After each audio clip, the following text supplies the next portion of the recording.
Hi, everyone. This is Dr. Russ Jones. And Brad Kennan here. We are wide open. How you doing tonight, Russ? I am good. I feel like a champion. Well, good. Are you feeling champion-esque I tonight? feel champion-esque this evening, yes. Champion-esque? Yes. That's good. Yeah, sure. Things going okay with you? Sure. It's a Absolutely. beautiful sunny day today. It's 40 here in the valley. Same up here, and what we're expecting more bad weather tonight. So yay.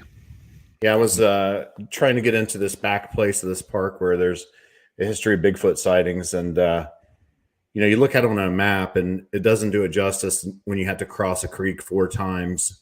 And someone lives back up this hollow where you cross this creek 4 times. It's hard to imagine, the winter or, when it floods or hard rains, I guess you just don't get out for a while. Yeah, and it's odd that we're so soft as people today that we just assume that we have a hard time because we have to shovel our driveway when we get a little bit of snow or we get a little bit of bad weather, and it's like, I don't really want to go out. Well, this guy, he's got to cross a creek 4 times. Yeah, I mean, didn't you guys just have a snow day? The kids in Columbus had a snow day, and there was no snow. There was no snow. Yeah, I mean, what's that all about? The day of the snow, it was cleared off by noon, and there was nothing going on. So then they cancel school the next day. Yeah, it's teachers' union. It's all big racket, man. They get paid. They're looking for a day off. So anyway, okay, that's enough chit chat. Okay. What are we doing? What are we talking about tonight? I have no idea. You tell me. So tell me, what's the tallest person you ever saw? Shaquille O'Neal, probably. Did you see him in person? Yes, I did. I saw him at a Formula One race. Oh, really? Yes, I did. How tall is he? I think he's like 7'2", but he's just big. He's just a big human being. He's not just tall and skinny. He's just a big man. Greg Oden, I think Greg Oden was 7'1". I went to a lot of basketball games. He's a tall man. So if you saw them in the woods, would you consider them to be giants? Not really. I wouldn't, because today there's, I'm above average height. I'm 6'1", 6'2". We have friends that are, 6'3", 6'4". They're only talking 6 to 8 inches taller than that person. They're a foot taller than me, or Greg Oden's, 11 inches taller than me. I wouldn't consider him being a giant. I would consider him being a tall person. You got the tribes of what is the Maasai. The Maasai are very tall. A lot of tall, basketball players come out of Africa, which are very, very tall. Manute Ball, his son, was super tall. So no, I wouldn't really consider them giants. And what was it, just a century ago, the average American male was like 5 feet 6 inches tall or something like that. Correct. So to them, well, look at the average height in North Korea because of their diet and, based on their diet, I think they're about 5'4" is the average height of a North Korean right now, a North Korean male. I get, how I am, because I'll get into an interest in a subject and I get torn up with it. So about 2 or 3 months ago, I was really interested in giants. Right. Like, were they Nephilic type things out of the Bible? Were they just something else, or whatever it happened to be? And I read, 6 or 7 books in a period of a month, plus, all the online internet research, and got consumed with it. And I know you were pretty interested in that too. I am, but the problem is you do a search for North American giants and you look at images, and it's it's literally a picture of an excavator, a large, excavator uncovering a skull. Well, obviously that's not real. So what can we believe? What can't we believe? I even looked up. I found an article that was it was out of Australia. It was a person or a giant that was 17 foot 4 inches tall. And you read the article and you get down there and it's like, oh, by the way, this is fake, because the person that did the article doesn't even exist. So I'm very standoffish about what I believe. And, I just haven't done the research. So but the guest that we're bringing on tonight, I think he's probably the guy we should be asking. He's actually done research. He's actually done research. So unlike you and I, he may have an educated opinion. Right. I my research was I drove by it and waved, and that was my research. So we're going to go a little bit further, and we're going to bring on Travis Roy right here. Hey, Travis. Howdy, guys. Welcome, my friend. Good to have you this evening. Travis is in Texas. So do you have an official organization or just your Instagram? What qualifies you, or where can these people find this information we're going to talk about this evening? Well, right now I'm strictly on Instagram and on Facebook under the name Giants_of_Ancient America, all one word. Okay. That's where I post all the research that I do. Okay. Do you concentrate your research mainly in North America, or do you do kind of everywhere? I'll do everywhere. I feel like most of my research does bring up reports from America, and I'm not sure, probably because most of the time it is they are American newspapers that are reporting this stuff. Sometimes they're Australian and other newspapers, but most of the time it's coming from the U.S. But the U.S. Newspapers will report on finds in, say, the British Isles or France, in Mexico or in South America. So, but yeah, mostly in the U.S. is what's bringing it to the top whenever I do research. Okay, so what was your Instagram? Giants of Ancient America? You're right. Yeah, you're right. Okay, so I'm going to pop this on right here. This is not of Ancient America, but it's something that's been going around. I've heard the stories, and that's one of the first things I want to ask you about. This is the Giant of Kandahar. If people don't know what we're talking about, I think it was during the Afghan War, which we just got out of. So it's fairly recent history. Supposedly, I think that the story goes that they were actually watching these giants come down into a village at night, and they sent special forces up. This giant red-haired thing came out, impaled one of the special forces. They shot this thing in the head, killed it. It had, multiple rows of teeth, 6 fingers, blah, blah, blah, whatever it is. And supposedly several people had actually, seen. What's your take on this? Because this is a modern giant that is somewhere today. And, there's videos out there and there's some other stuff out there. What's your take? Well, I heard that story years ago whenever when it's coming out.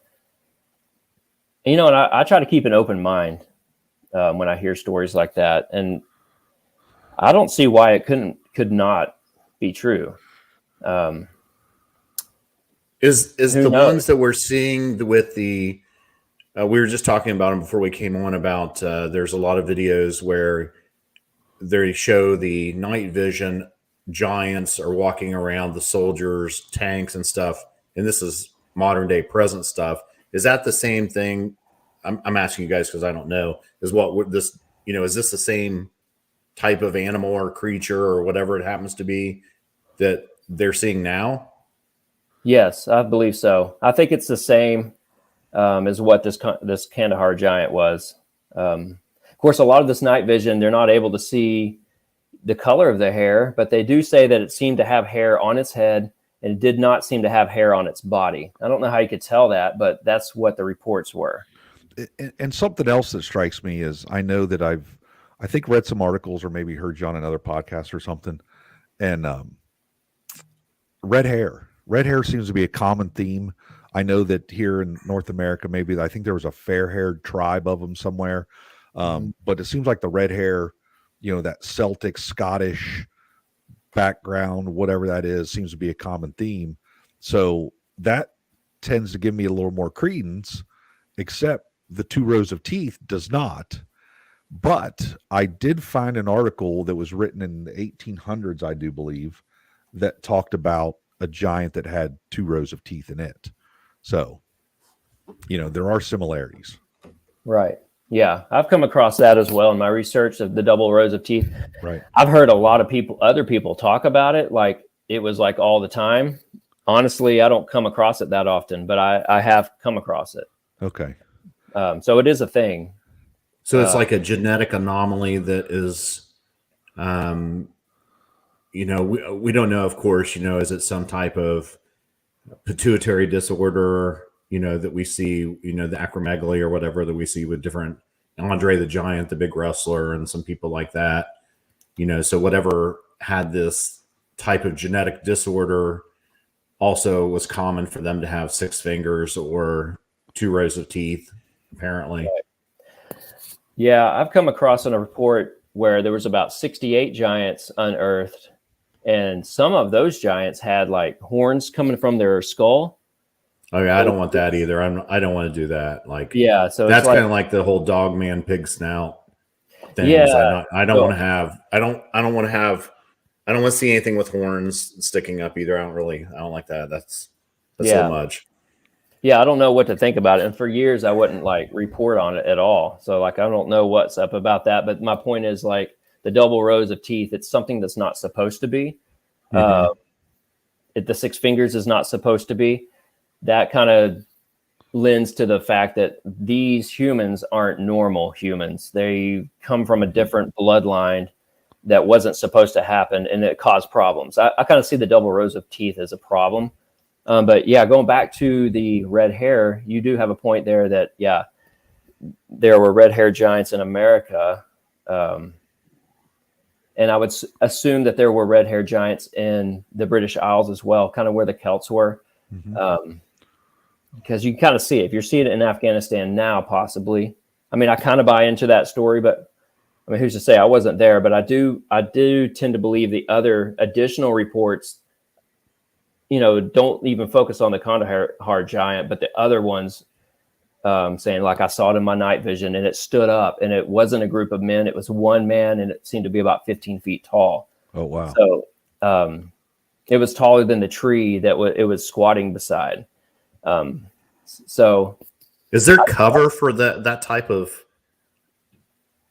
human? I don't know what we're going to call that, but that creature, I mean, do they have enough cover over there to hide something like that? I always picture it kind of like this, open arid desert with pockets of caves and, maybe jungle type, brushy choked hollows. Yeah, honestly, I don't know what Afghanistan is like. I picture it being like really rocky and kind of desert, but who knows? There may be some trees. I mean, obviously there were, because the guy reported it. There were some trees that it was squatting next to. Right. So yeah, interesting. All right. So we're going to agree that there's something there. So let's look at the past. Wait a second, Brad. Let me ask you one question. You mentioned the 6 finger thing. Is that you talked about that, Brad?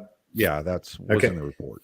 Well, I remember when I was doing some research when we were getting ready for it, when you said 6 fingers, it reminded me that they had said that the Indian tribes, that's why it was common for them from a distance to hold their hand out, everybody, like we would always say how, that type of thing when we were growing up. But that was so supposedly they could identify whether or not there was 6 fingers on a hand. Had you heard that anywhere before? I've heard of it, but I never have. Yeah. I mean, I haven't read the report of the Indian legend, but I've heard of that story. Okay. Yeah. All right. It's a little freaky, huh? All right. Yeah. So we agree that there was something over there.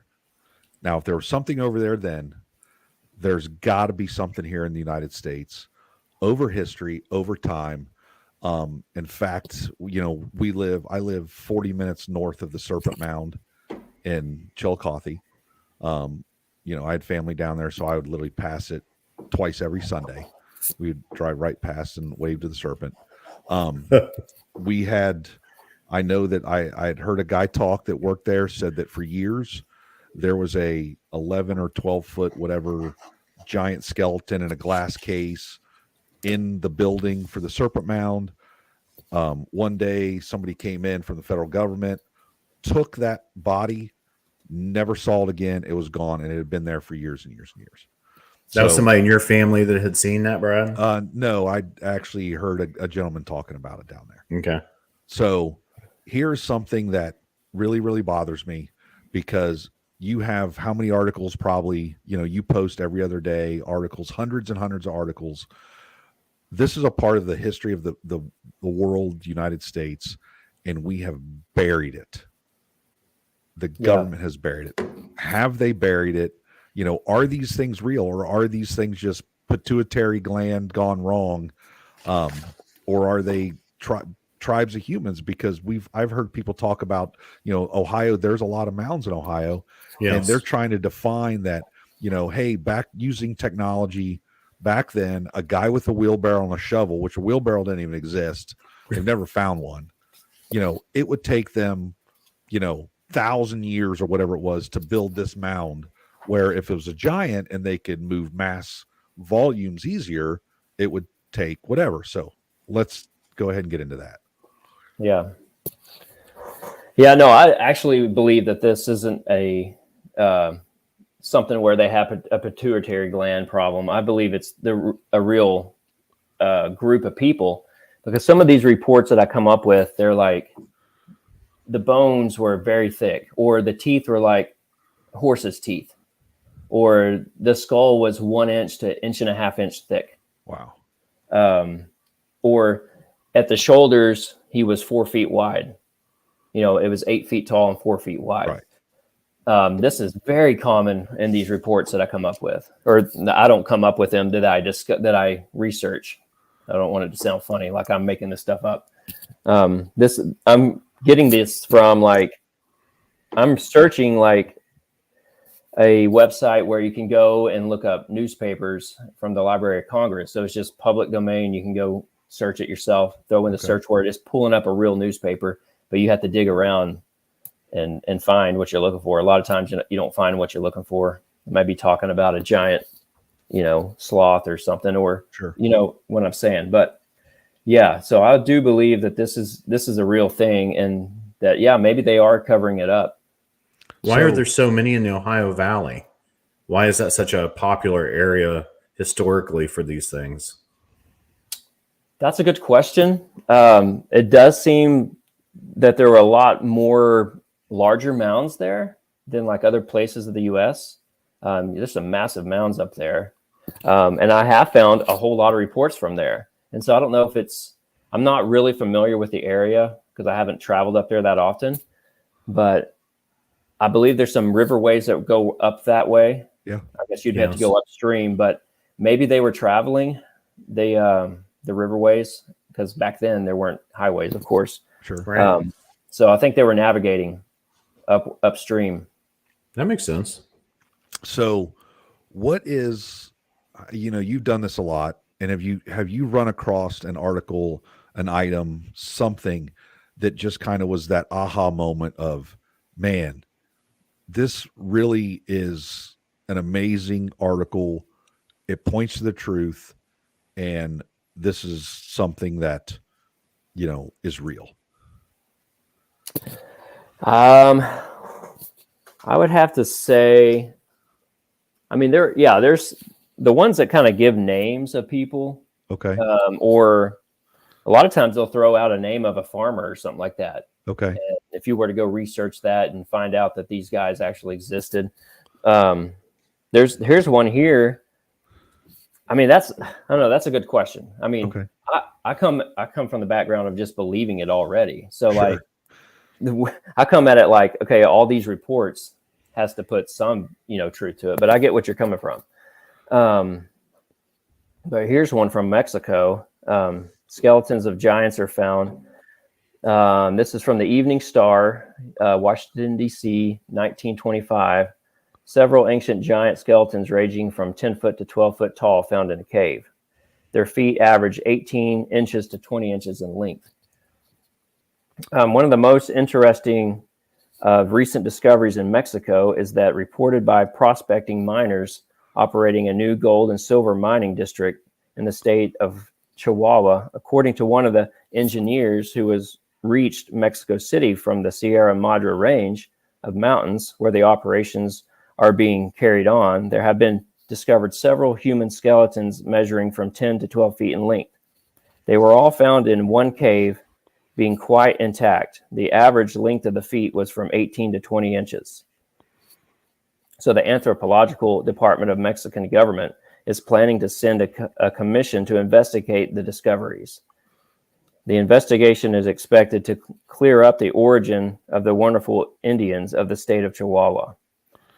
The skeletons are all found in a sitting posture, shoulders being upward and arms resting on upraised knees.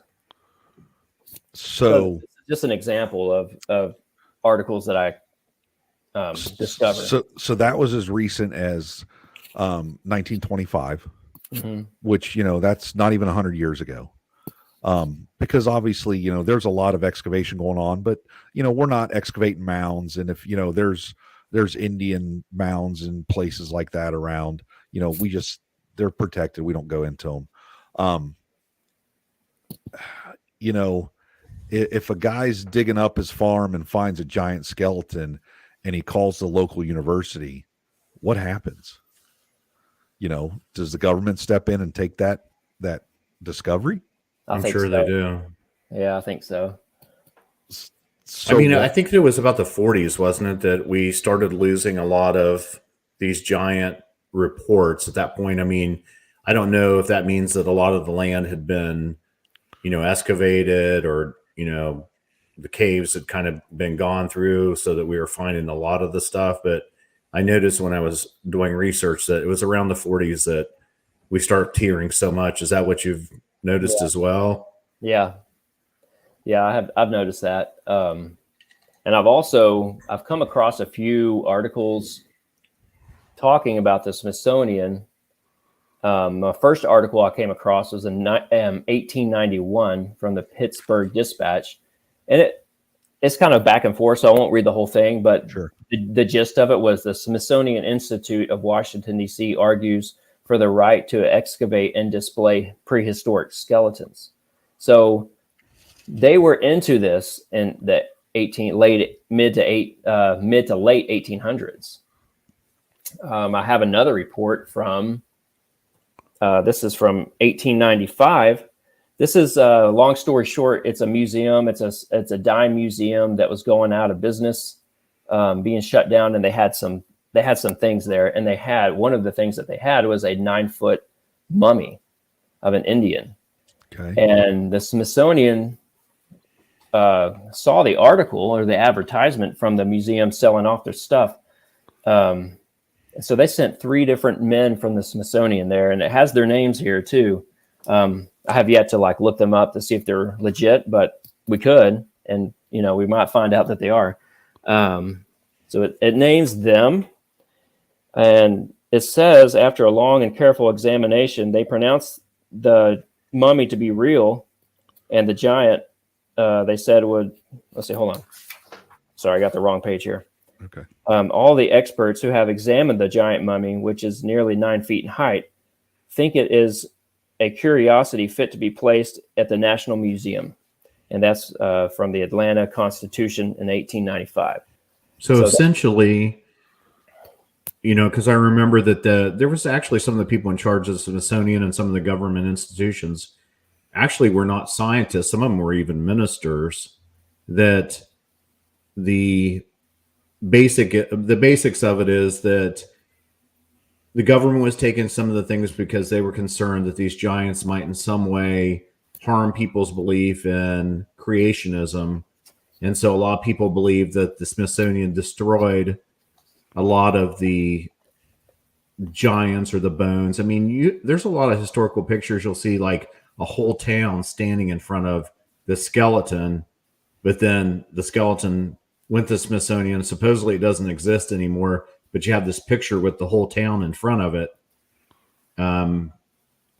Is that your belief of why we just can't find these in the government, or is it because our government is unorganized and horrible at everything that they do? Come on, it's the Smithsonian Institute. They gotta keep track of what they have. But oh my gosh, dude, we've heard the stories, that they've been, supposedly been sued, or Travis can talk about this. I mean, they have But like warehouses the size of it's like it's not millions Indiana and Jones. millions of square feet that they don't even know what they even have. Did they destroy these on purpose to put it to rest? Because I believe the opposite. I believe that if this is Nephilim, a fallen angel, they're giants, they're in the Bible, this gives credence to the Bible, it throws away evolutionary theory, and that's what scientists don't like. Scientists don't like to bring God into anything. Okay, so let's back up just for the people that don't know exactly what we're talking about. In biblical terms, Satan fell from heaven with a third of the angels. They liked the way that the women on earth looked. They bred with them. The offspring that they had were Nephilim. And so they were corrupting the DNA, the original DNA that God had made. And so that's what Nephilim are. And so they were always large, like Goliath, David and Goliath in the Bible. Goliath was around 10 feet tall. And, he had two brothers where they're about that tall. And, there's a lot of other tall people in the Bible that are Nephilic in nature. But right. So Brad, you're saying you believe that these giants are related to Nephilim. Sure. Travis, do you believe that, or you don't believe that? No, I do believe that. Yes. Yeah, okay. I believe that. Okay. Yeah, and I do kind of tend to lean towards the idea that maybe because it does prove the Bible and God's word that may be why that they're trying to, shove it behind them per se. And now I don't know if they really would have destroyed all of them. You know what I mean? Like if they had that in a box somewhere, would they do testing with it? I don't know. Like why would you throw it all away? I don't know. I don't know where I stand with that, but I do know that I came across another article while we're on the subject, and this was in 1934. So you mentioned like the 40s, the mid 30s, yes. it kind of stopped. Well, I found an article. This is from the Waterbury Democrat, March 16th, 1934. The Smithsonian institution is fed up, quote unquote, and it actually says that, on skeletons of prehistoric human giants. And Dr. Alice Herdlicka, curator of the anthropology, makes no bones about it.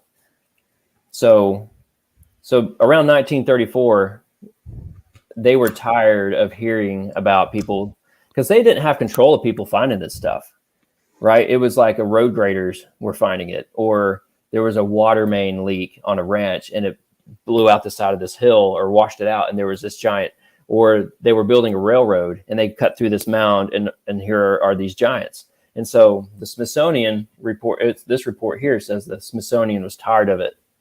So that may be an answer to the question. So they got tired of it, recently, as in the last 10 years, I do remember possible article or something I read or heard about, where, somebody sued the Smithsonian to try to get some information. Did you really destroy this stuff? You would think that if there's, all these humans, I'm going to go ahead and I'm going to add something on here. Let me see here. Let me do this.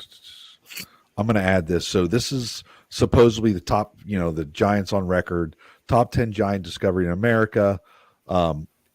These things are anywhere from 6 foot tall, which is average human, to, here's some 7-footers, all the way up to 18 foot was supposedly in West Hickory, Pennsylvania. And that was in an article I even looked it up, in 1870 from the Oil City Times. And with this 18-foot skeleton was a helmet and a 9-foot sword. I'm telling you what, if I want to get people in to pay $20 to come into my museum, I'd have that thing dead center right next to the T-Rex. Did that newspaper article or newspaper itself really exist? I mean, I see that book that you have there. I read that book. It was largely a lot of clippings and that type of thing, right. Newspaper articles. I have no idea. I just found it. But if you look here, here's the Serpent Mound in Ohio was number 10. Here's, the Miamisburg in Ohio. Here's the West History in Pennsylvania. Most of these up to about the number 6, these are just, I've seen these guys as, not this tall, but they're out there. Yeah. So once you get above about 8 foot tall, man, that's a tall dude. Yeah. And of course, copper was a huge deal in, prehistoric times. And most of it came from, around Michigan, Lake Erie, in that area or whatever. So, it's pretty valuable trading, but it's pretty wild that guy had on. I mean, if he's that, how tall was he again? 16 feet? He was or 18 feet. He had a helmet and a 2.8 meter sword, which is about a 9 foot sword, was buried with him. I mean, how do people not talk about this? I mean, if it's, legitimately historically been found and, it's been in legitimate newspapers that exist and they name.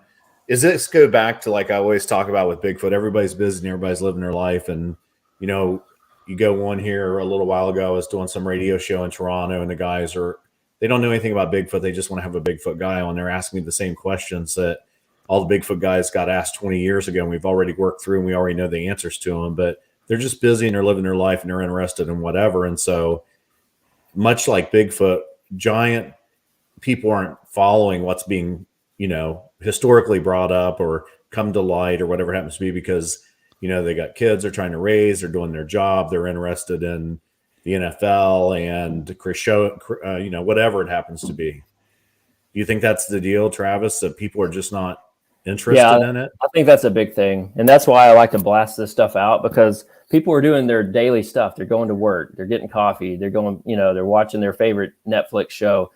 And they're not thinking about other things like this. Like, they don't know what the true history is. I mean, regardless if they're even into history, this is a pretty big deal, like, of our true history. Yeah. Yeah. I agree with that. Do you think that there's a relationship between the giants and Bigfoot, or are there two separate type of things?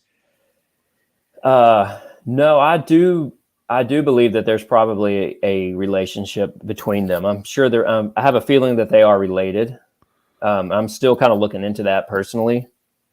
I know there is researchers out there that believe that Bigfoot are Nephilim.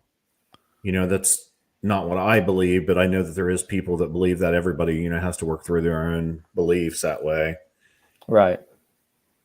Yeah, I mean, I like to keep an open mind about that as well. So, like, who knows, really? And there could be a possibility that there is a connection. I mean, it is odd that Bigfoot, is covered in hair. Some people say they look like an ape. Some people say they look like a man. I haven't ever had a face-to-face encounter, so I can't speak on that. But I've heard recordings and audio of, supposedly they had a language or something like that. So yeah, that's a good question. I know it's interesting. When you guys started talking initially, Brad had sent me stuff over the last couple of weeks from the Ukraine and whatnot. And when you start researching some of the giants and the Nephilim, you find out that region of the Ukraine has a large history of Nephilic activity, all the way back into biblical times. So there's some people that believe that it has more to do with, that whole thing. And maybe that's a reason why, we would be over there, whatever, I don't know about that, but, I think it's interesting that there's a history there. And apparently some of the soldiers are seeing, some critters that are pretty large. Yeah. Yeah. I mean, that's a good point.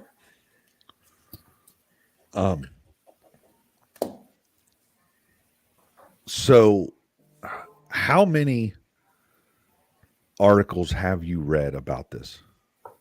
Or is it, let's say 10 articles, but they reference one sighting. So, they just got to fill papers, and so this one happens on the 1st, and then an article comes out 3 days later from a paper that's, the next town over. Then another article comes out 3 days later that's next town over, blah, blah, blah. So actual instances, how many instances do you think that you've actually researched and looked at? Okay, so I try not to post doubles. You know what I mean? Like you're saying, I try not duplicates. I try not to duplicate a story. Sometimes I'll bring one up. So I'm going to guess over, it's got to be over 700 because on my page, I'm at 1100 something. So just like a conservative guess, it's going to be like 700 or more. Okay. So if we had 700 witnesses to a crime, we could probably get that guy convicted. Probably. Yeah. I would think so, right? That's the old Matt Moneymaker theory of Bigfoot, you know. That seems to really be getting popular again now. I watched a show today, and that was one of the arguments everybody was making is that, you know, if you brought forth all the witnesses and the different forms of evidence, that people are convicted of a lot more or a lot less of crime than, you know, some of the things that we're talking about, whether it's Bigfoot or giants or whatever it happens to be. So we're going to all agree that these things exist at some point in time, right? Yeah, I'm there 100%. Okay. I mean, are you saying they still exist, or are you just saying? No, just they existed at some point in time. Do you think they still exist? Yeah. I mean, you're the one sending me this stuff from Afghanistan. These soldiers, yeah. Yeah, I do believe they still exist. I believe that, you know, there's a lot of stuff that goes on in this world. You know, there is video out there. There is things that happen. You know, all of this stuff cannot be made up. It can't be unreal. So it has to be truly, it has to be there. So 100% chance that somewhere in the world there is something that's, you know, I'm going to say, what'd you say, like 8 foot? Once you get to 8 foot or whatever, you're like, that's pretty freaking big. So something 100% chance or something around the world that is not a man as we know it or whatever that's creeping around. Okay. Travis? Yeah, I mean, I lean that way too. I mean, I am kind of skeptical of that stuff, but I can't. I've heard too many stories, and I've heard what sounded to be credible witnesses that I can't not believe it for myself. Okay. I mean, Brad and I are getting reports. People are reaching out to us all the time about this and that, and I talk to people every day. Have you had a witness contact you and say, I saw a giant? As of yet, I haven't personally. How about a skeleton? No, and I'm surprised about that too. I had somebody ask me that the other day too. No, not yet. Not yet. Okay. So how does it happen that you get, like, you know, Brad likes Formula One, Brad's interested in Bigfoot, you know, I like Bigfoot, you know, I like roses, you know, we just all have different interests, but how did you get to giants? I mean, that's not very common. You know, if we Google people interested in giants, there wouldn't be that many across the world. Right. Well, I was, you know, being in history, like I liked history, and I was studying the Celtic people.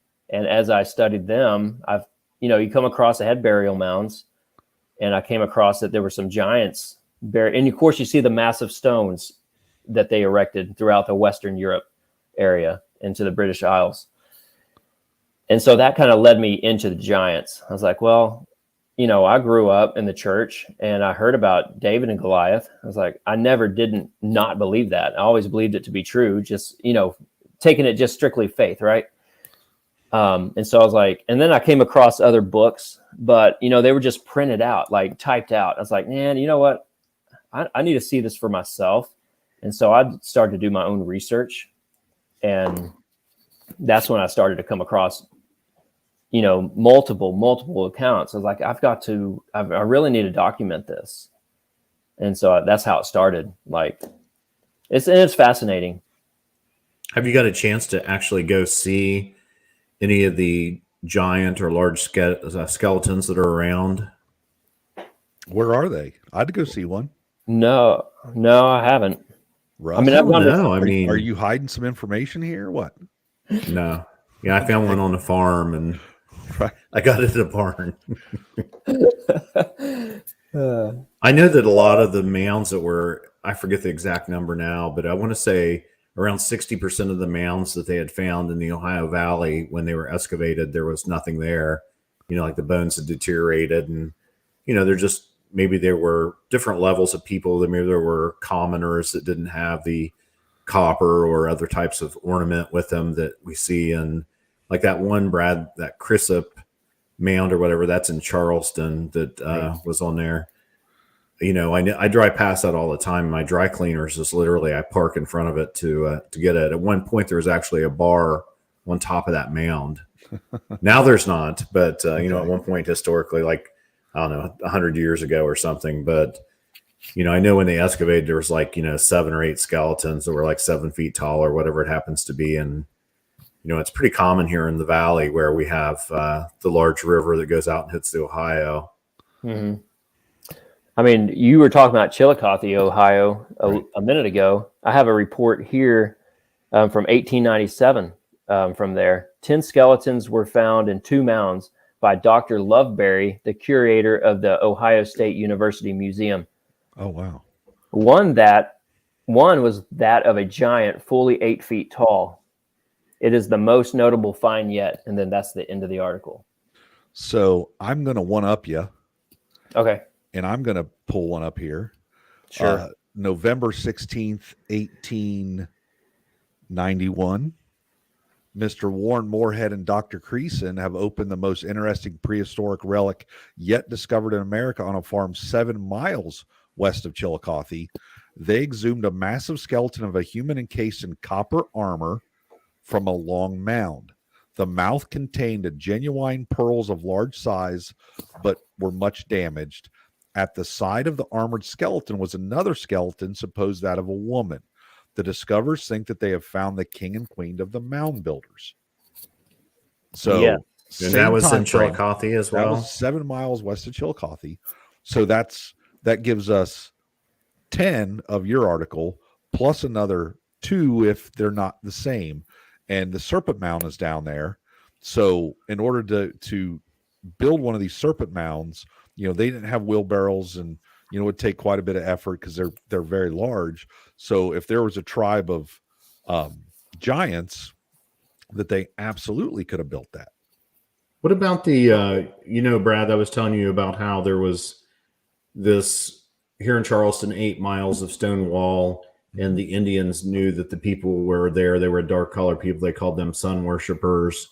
And you know, what is it about that area? You know, that is where the Shawnee Indians had their largest encampment right there in the same area as that. Is there, I wonder if there's a you know, some type of historical account from the Indians about there being, you know, relating to those large people. I have no idea. Travis is on here. He's the one that's, you know.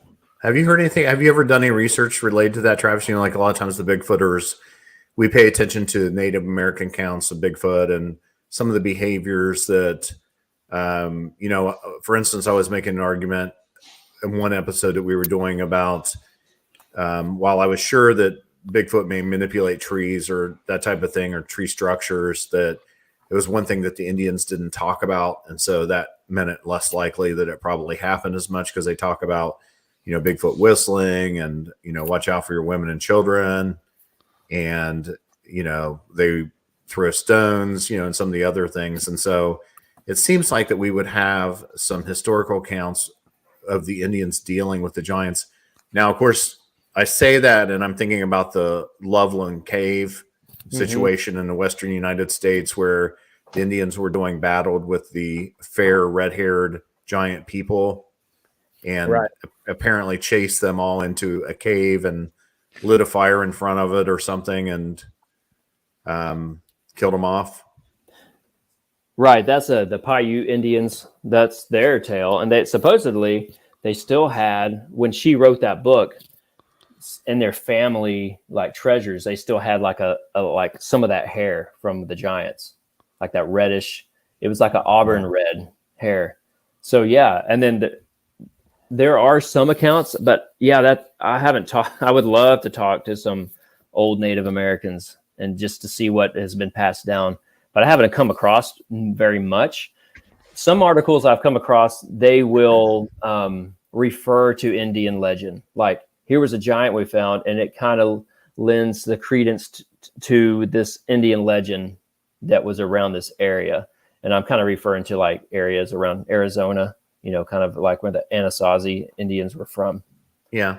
But I remember I have come across faint, murmurings of it.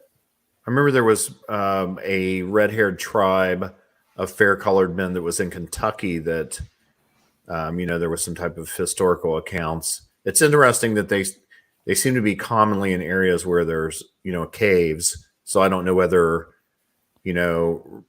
they historically use cave systems more because, you hear about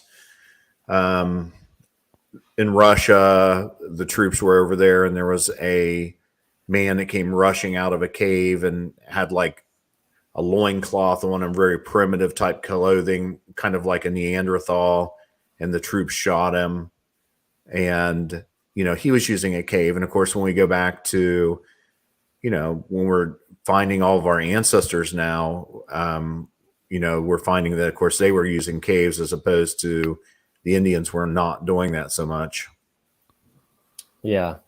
And of course, we don't have any evidence that Bigfoot was using caves either. Right. Yeah, but giants have been, a lot of buried giants have been buried in caves. So that would kind of lend to the fact that maybe that they did live in them some.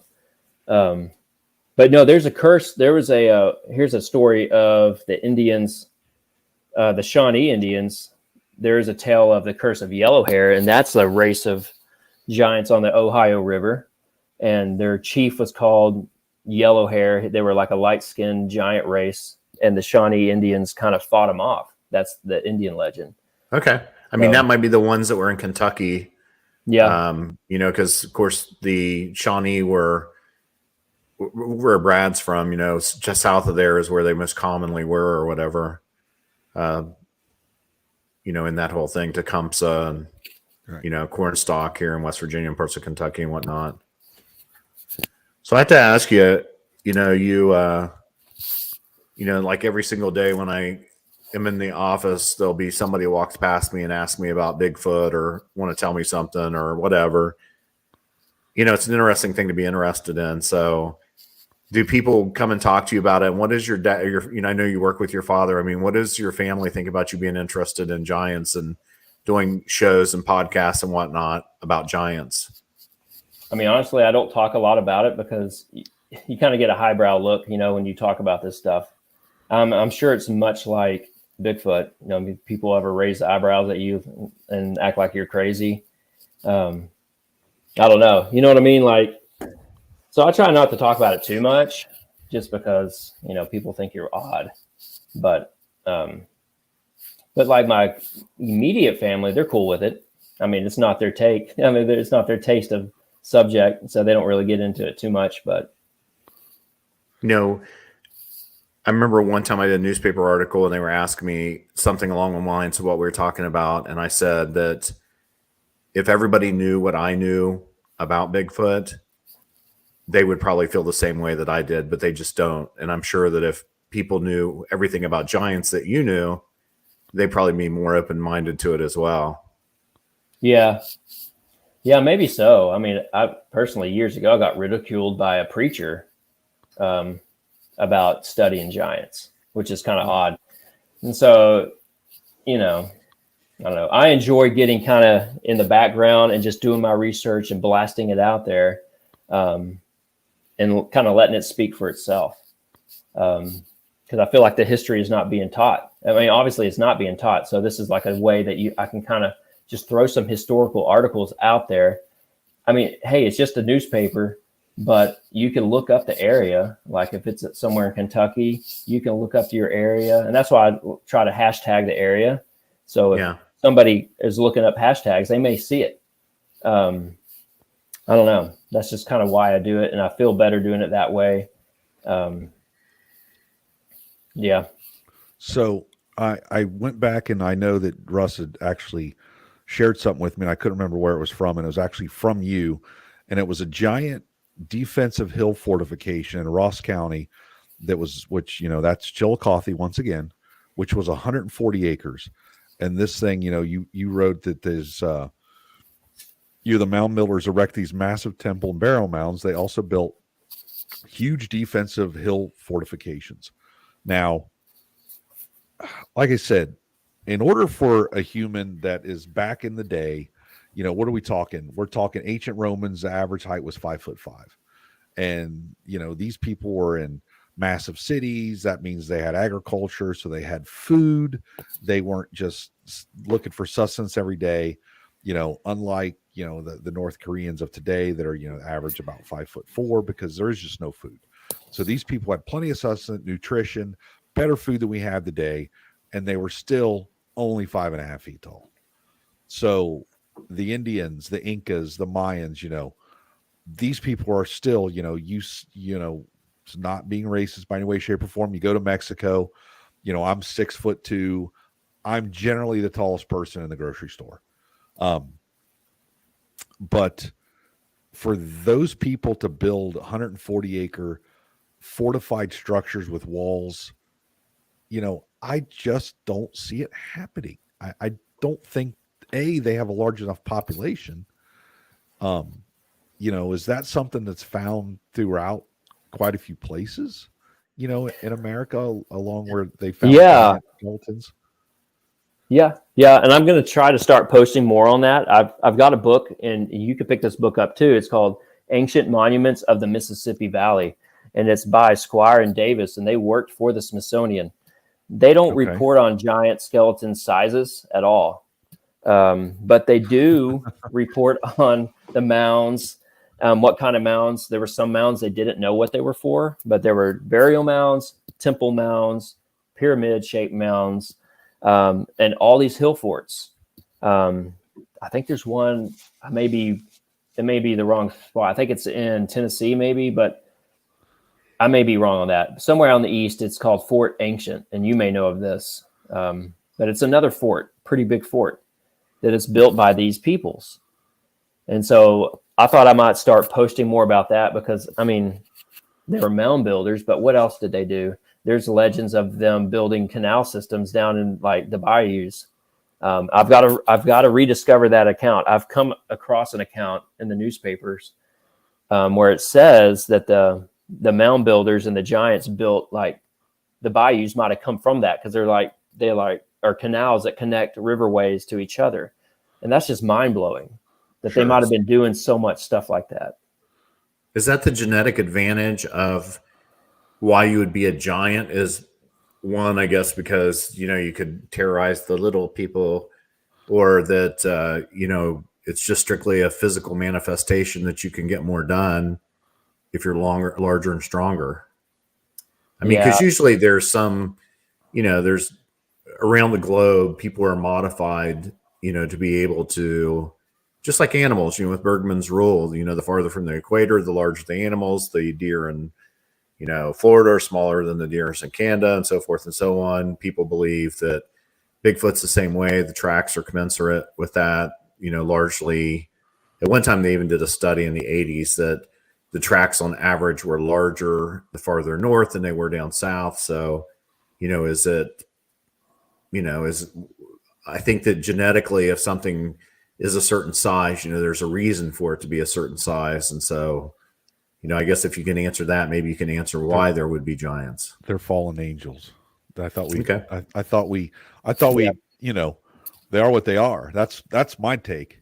So an angel has to be I think they are urged to be, because large intimidates. Honestly, I don't know why they were large. I think they just were. Like, they weren't supposed to mate with the women, these angels, but when they did, something bad. Well, I don't know if it was bad, but something happened that wasn't supposed to happen, and they were just huge. I don't know how big were they. There's all kinds of debate on how big the first ones were. Yeah. But we do know that the Lord says they were as tall as cedar trees and as strong as oak trees. So, but I also believe that there were different tribes of giants, and maybe some of them were smaller than the other ones as they mixed in with other races of people as they traveled the earth. Biblically, that's why Noah, why God flooded the earth, because he was trying to get rid of the defiled DNA. Correct. I know that I've told Brad that I have this theory that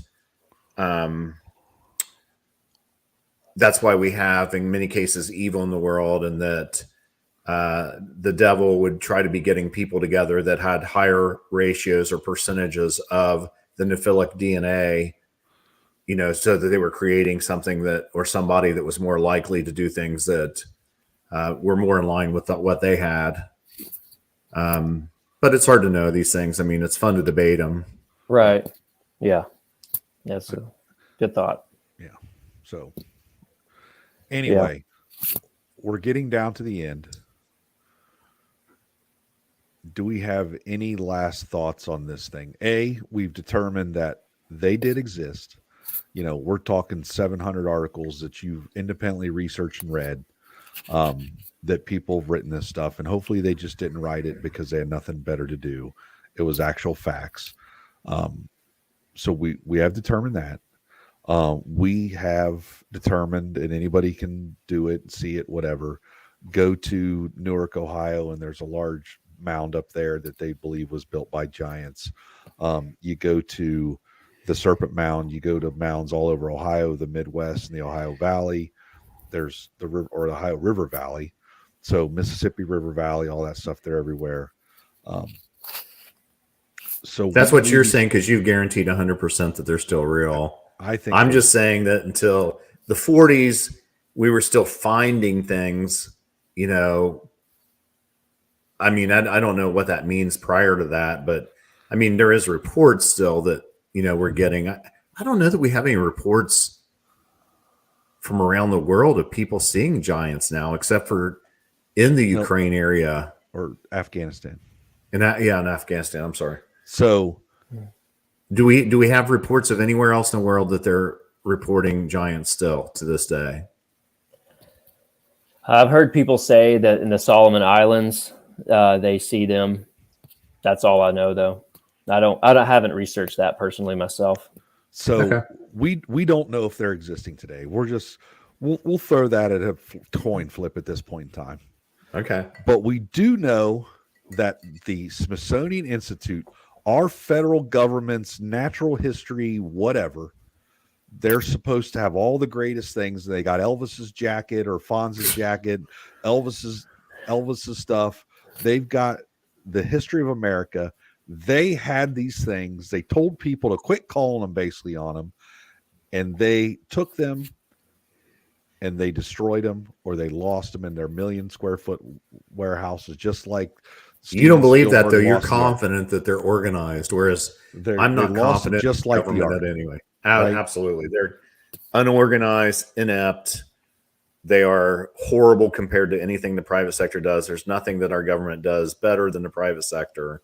Okay. And then I'm not confident in that. I'm confident that if they turn the three of us loose and we were able to go over there for a couple of years, that we would find something that of interest. Okay. All right. But the stickers fell off the box, so you don't know where it came from. Right. Yeah. So they're organized. We might need some help. We might need some manchaeologists that to come with us. Right. So anyway, Travis, thank you, man. Thanks for coming on. Thanks for talking about it with us. Oh man, I enjoyed it. It's always fun to talk about these subjects. Once again, the _ Yeah. And so once again, it's giants _ ancient America on Instagram and Facebook. Okay. Giants _ Okay. All right. Yep. You got it. Hey, thanks for your time, my friend. I'll put that on in the description of this podcast. So hopefully if people didn't hear it, they can look it up and they can get to your stuff. So, all right. It was great. Yeah. Enjoyed it. Appreciate you having on. Okay. All right, Russ. Now that is, I am shocked that you were willing to give the government the benefit of the doubt that they still had stuff. That is so un-Brad-like. I think that they knew enough that they wanted to destroy it, so they had to know where it was at. So they did. They had a special book, and they knew where the stuff was at because they had guys there. So if you're talking from the 1800s to the 1940s, so you're talking 56. You're talking about like Nicolas Cage's book and the National Treasure movie. I don't know about that. And each president gets a book that says that Loch Ness is real and Bigfoot exists. And they supposedly in that. I think that they're somebody. We'll have to have somebody on that knows about that at some point in time. So we'll have to black them out. We can't get them in trouble. Right, exactly. We'll just have to have their voice. Yeah. All right. That was fun. Yeah. Learned a I lot. was, I wish that I knew more about the whole teeth thing, six finger thing, the nephilic relationship to the giant thing. Whether, I'm not sure that we can ever know that, but I mean, I always find it interesting, like the time frame too. Like, there's people that only believe the Earth is like 5,000 years old. That might be fun. Somebody that would be fun to get on to find somebody that is, believes the stuff that like that. It's just hard to imagine all that stuff. Well, I mean, you even think about too. So, if you follow Graham Hancock in the Young Dryas impact theory, so what is it, 12 to 11,500 to 12,600 years ago? A meteor hit the Earth. They've kind of proven this around that it destroyed a bunch of life all over the planet. Melted the ice caps, yada yada yada. So, if these things lived in caves, they could have survived that impact. And then did they build the mounds, and where did they go from there? Well, if they're Nephilim, it wouldn't matter anyways, because They weren't here until they were here prior to the flood, and then the Bible says that after the flood they were there too. okay. All right. So Anyway. it'd be interesting. All right. Anyway, Yeah. something to think about. Do some search. Yeah. Like I said, if you get a chance, go to the Library of Congress, and you can search all the news articles and do your own research. So, all right. Like, subscribe.